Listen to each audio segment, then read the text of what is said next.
hear me over this wind. Today I'm doing a video response to Marshinthe Woods. She's a new YouTuber. She's had a channel up for a few months now. It's dedicated to bushcraft and other outdoor enthusiasts. I've been a subscriber of hers for several months now from when she started, and she's earned 100 subscribers, and to celebrate and say thank you to her subscribers, she's hosting a giveaway contest. It's a generous giveaway contest, and so that's what this video is going to be. I'm going to include links down below in the description box to her videos about the giveaway in case you're interested. What she wanted us to do was take a video in a natural setting of one of your favorite places. Even if you're camera shy, you don't have to appear in the video. But if you are a YouTuber and you're not camera shy, you don't mind appearing, she'd like you, in addition to relate a story, an experience, a memory, some favorite moment in the outdoors. And so that's what I'm going to do. I won't be able to do it all here, unfortunately, because I won't be able to splice in the photos that I need to splice in as I tell the story and relate the experiences that I'm talking about. But she did want to know what your favorite place is, and this is my kind of favorite place. This isn't specifically my favorite place. I don't know that I have a favorite place. For me, my favorite place is always the next place I'm going to be. My wife and I are out exploring some Crown land, and we just parked our car in an area of Crown land that we know, near a highway, and we hiked along an old logging trail. Started off nice and clear, but very quickly got completely overgrown through years and years of neglect and disuse. And we just started walking and following it. It was hard to discern in places, but we made our way to this magnificent lake here. We're going to be coming back here and camping. Oh, my wife just reminded me. We had a really nice, memorable moment on the way here. About 15 minutes ago, we were hiking along, and we broke out of that overgrown trail and came on to a maintained snowmobile trail. It's not in use at this time of year, of course, but it's much clearer, and we were just getting our bearings and trying to figure out where we were. And when we looked up the trail, not 25 meters away, a mother bear and her two cubs walking by right in front of us. That was just a beautiful, magical little moment.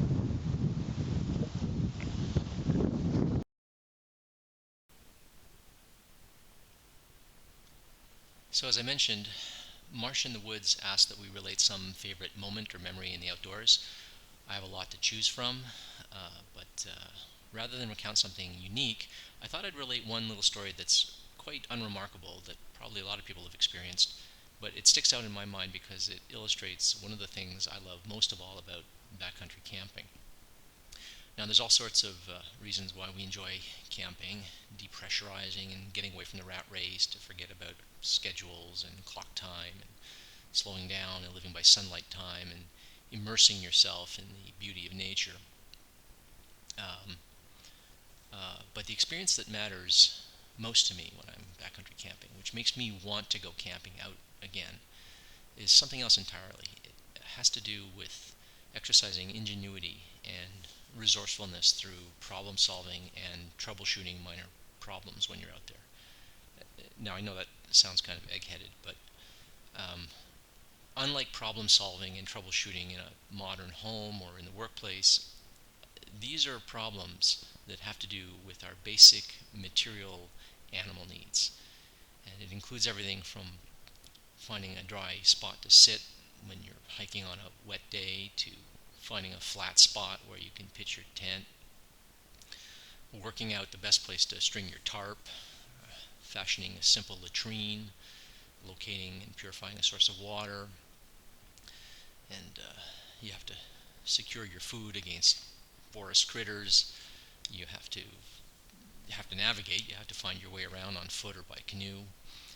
And then there's considerations like basic hygiene. You have to clean yourself. You have to clean your clothes. You have to do dishes. There are skills that you want to acquire, like knot tying and becoming proficient in fire making. And then there are just coping skills that you need. You have to learn how to cope with bad weather and cope with mosquitoes and that sort of thing. Now, to someone who doesn't camp, this can sound like a list of hardships.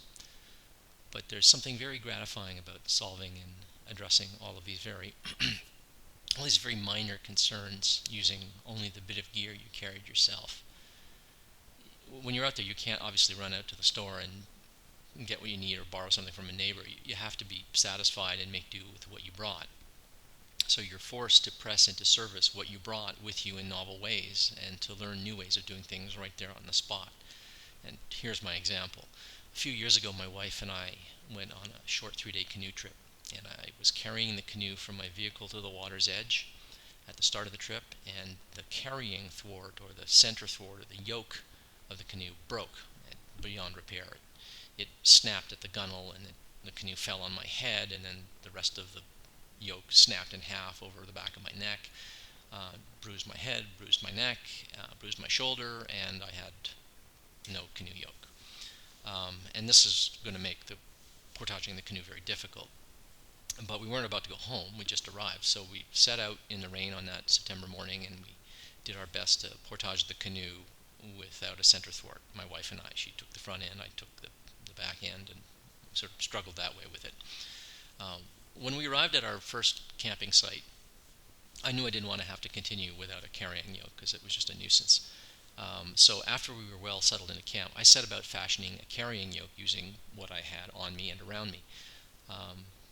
I found a piece of a fallen maple. I broke out my camping saw and my hatchet and began cutting and splitting and carving the wood into a crude thwart, very crude. And I used my Leatherman multi-tool to remove and straighten the bent bolts from the gunnels, and with the awl on my wife's Swiss Army knife, I bored 2 holes in each end of the roughly hewn yoke, and I was able to reattach it with the bolts that I'd straightened out. Now the result wasn't pretty, but it was strong and it was flexible. And once I'd reattached the foam padding from the broken yoke with some duct tape that I always carry when I'm camping, it was perfectly serviceable as a carrying yoke. It worked so well, in fact, that I used that makeshift yoke for the next 2 months of camping and fishing and such, and I didn't replace it with a more comfortable store-bought yoke until the following spring. Camping is always like that. You're always tackling minor problems with what you have on hand.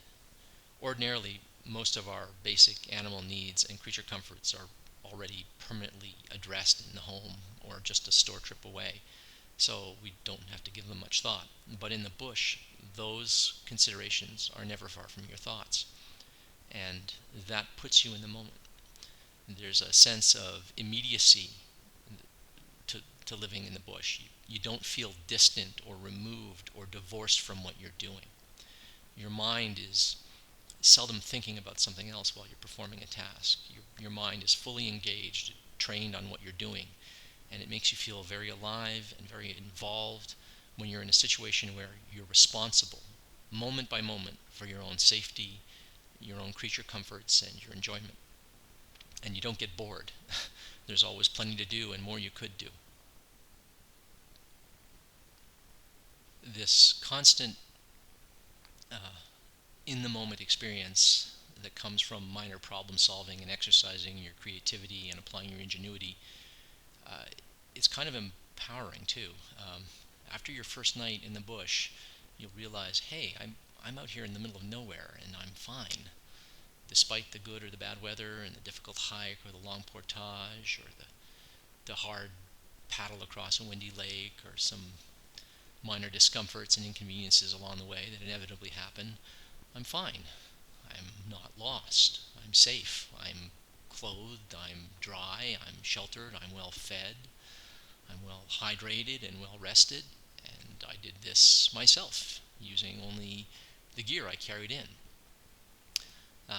Making do with what you have in this way, with whatever's around you, what you brought with you, it expands your sense of your own capabilities, and it helps counter that creeping sense of having grown soft and dependent that comes from living in our modern world of material conveniences and labor-saving devices. And that feeling, that sense of immediacy and being in the moment, it's a high, and it it doesn't evaporate the moment you break camp and hike out and get back to your car for the drive home. It lingers, it stays with you, it wears off, I find, slowly over the course of days, especially if you've been out there for several nights. I find that often on the long drive home from a camping trip, I'm so accustomed now to the quiet and the slower pace and being alone with my thoughts that it doesn't even occur to me to turn on the radio to find out what's going on, or I've broken the habit of seeking out those external distractions the way I do when I'm at home, when I've been away from the outdoors for too long. That feeling of being in the moment, present, engaged, undistracted, and by having applied my mind and skills to provide for my most basic animal material needs, especially in a place I've never been before, that I'm camping in for the very first time, that for me is one of the most deeply satisfying and rewarding experiences that I get from backcountry camping. All right, Marsh in the Woods, thanks for this opportunity. I hope this satisfies the conditions of your giveaway contest. Congratulations to you for reaching 100 subscribers. I'm sure you'll get a lot more, and thank you again for this opportunity. Oh, and one more short video clip from that little exploratory hike that I started with at the beginning of this. Bye for now. So remember when I said my favorite place outdoors is always the next place, the next camping trip is always my favorite camping spot? Well, look what happened. My wife and I, shortly after I said those words, continued hiking, found another logging trail, a little spur off of a trail, and look at what we've come to. Look at this beautiful lake. Huge, full of inlets and bays and islands. The middle of Crown land. This is not a provincial park. This is all free. It's only about a 2-hour hike because of those trails, those old logging roads, from where I parked my car. You never know what you're going to find on Crown land. Now, we knew this lake existed here, but if we had not explored that trail system, we never would have found our way here. It would have taken a day of the hardest bushwhacking in your life to get here. And we got here in about 2 hours. My new favorite place. All right, honey. Here we go. Cold. Bit of a water slide here. Oh, it's cold.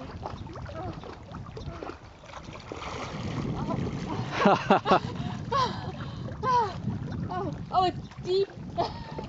Deep and cold. How's the water? Oh, cold, but refreshing. Fantastic. And this is another reason why I love the outdoors. Okay, it's your turn now. All right. No bathing suits here, so keep it family friendly, okay? Trying.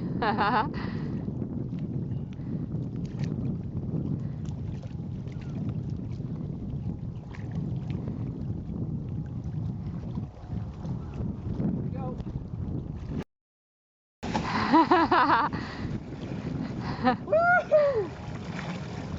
Ah. Well, thank you, Marsh in the Woods.